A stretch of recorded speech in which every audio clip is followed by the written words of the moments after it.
Welcome to The Explainer. Today, we're looking at a story that completely rewrites the whole concept of a corporate takeover. Imagine a private company with zero initial government backing, no official military, absolutely no legitimate authority, and yet, over a 257-year run, this single entity didn't just corner a market. No, they conquered an entire continent. This isn't your standard history lesson. We're looking at the execution of literally history's greatest corporate heist. 300 million. Just think about that number for a second. By 1857, the East India Company, again, a private corporation, had somehow come to directly or indirectly control over 300 million people.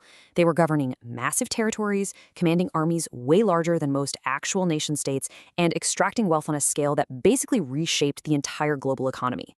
Okay, let's dive into this. How on earth did an administrative and military force of roughly 50,000 British guys manage to subjugate a population of 300 million? The math doesn't make sense, right? Well, the answer is pretty staggering. This conquest wasn't about overwhelming brute force. It was pulled off through cunning, through some incredibly deep psychological manipulation and, well, betrayal. Phase 1. The Infiltration, 1600. The humble beginnings. So it all starts back in 1600.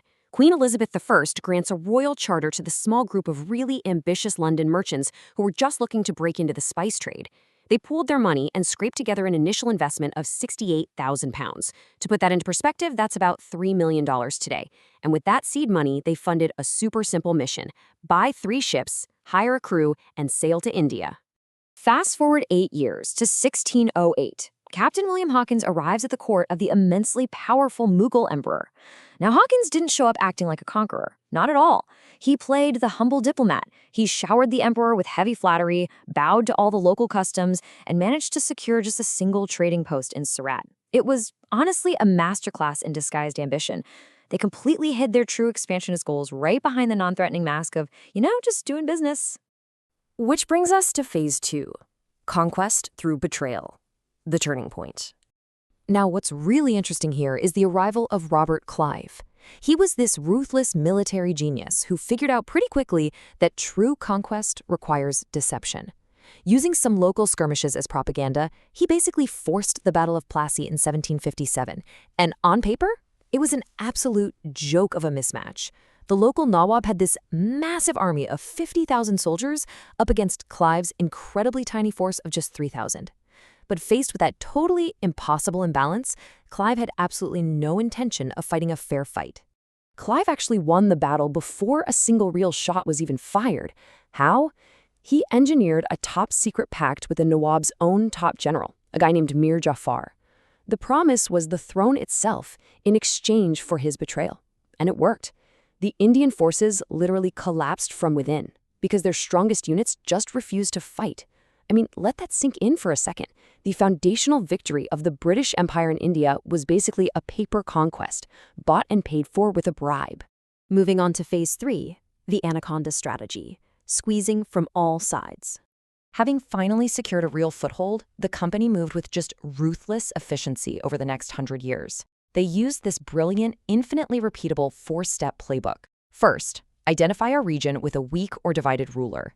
Second, make secret alliances with their local rivals. Third, provide military support to install your new ally as a puppet ruler.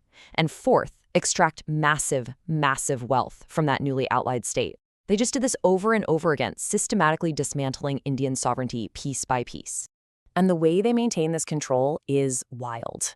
They use something called the resident. You see, the company rarely removed the Indian kings. That would be too obvious. Instead, they placed a British official, the resident, right inside the palace to advise the king.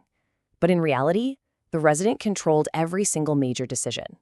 It was this totally invisible system of control. The local people saw familiar faces sitting on familiar thrones, wearing their traditional crowns, while all the meaningful power and wealth was flowing quietly directly back to Britain. Phase 4, the devastating human cost. Profits over people. Now, the strategic brilliance of their military stuff is deeply, deeply overshadowed by the devastating economic reality they left behind. Before the company took over, India was an absolute economic powerhouse. We're talking about a massive 23% of the entire world's GDP. But the company came in and imposed strict monopolies on essential goods like salt, opium, and indigo. They literally forced the export of raw materials to Britain and then flooded the Indian markets with cheap British industrial goods. This utterly destroyed ancient, highly prosperous local industries, especially Indian textiles. And the consequences of this were catastrophic. During the Bengal famine of 1769 to 1770, massive crop failures struck the region. And the result? An estimated 10 million people died. 10 million. The darkest part? Company records show that administrators were fully, 100% aware of the famine. But the corporate machine demanded its extraction. So instead of reducing taxes to offer some kind of relief to a starving population, the company actually increased land taxes. They were a private corporation first and foremost, and they prioritized paying out dividends to their London shareholders over the lives of millions of human beings. Which leads us directly into Phase 5, the breaking point, the blowback of 1857.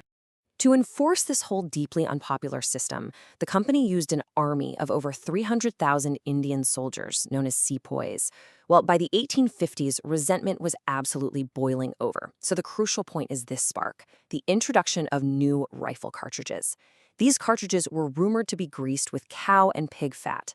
For the Hindu soldiers, consuming cow fat was a severe religious violation, and for Muslim soldiers, pig fat was strictly forbidden. This kind of profound cultural disrespect united Hindus and Muslims alike, and it ignited a massive, sweeping uprising known as the Sepoy Mutiny. This rebellion saw some truly incredible acts of resistance. Civilians and former nobility were joining forces with the soldiers. Figures like Rani Lakshmibai of Jhansi became absolute icons. She fought fiercely on the battlefield, famously riding right into combat with her child tied tightly to her back. It really highlights the desperate, heroic lengths that the local population was willing to go to just to throw off this oppressive corporate rule. For a brief moment there, it genuinely looked like the company might collapse. But, utilizing superior military tech and, frankly, sheer brutality, the company forces suppressed the rebellion over 18 long months. Entire villages were burned to the ground, rebellious leaders were hunted down. Bahadur Shah Zafar, the very last Mughal emperor and the figurehead of the rebellion, was captured, put on trial, and exiled to Burma. He died there in absolute tragic poverty. So the rebellion was crushed, but the illusion of corporate control, that was completely shattered. The violence, the severe mismanagement, and just the sheer scale of the uprising made it undeniably clear that a private corporation could no longer run an entire continent. So in 1858, the British government finally stepped in. They stripped the East India Company of its power and took direct imperial control.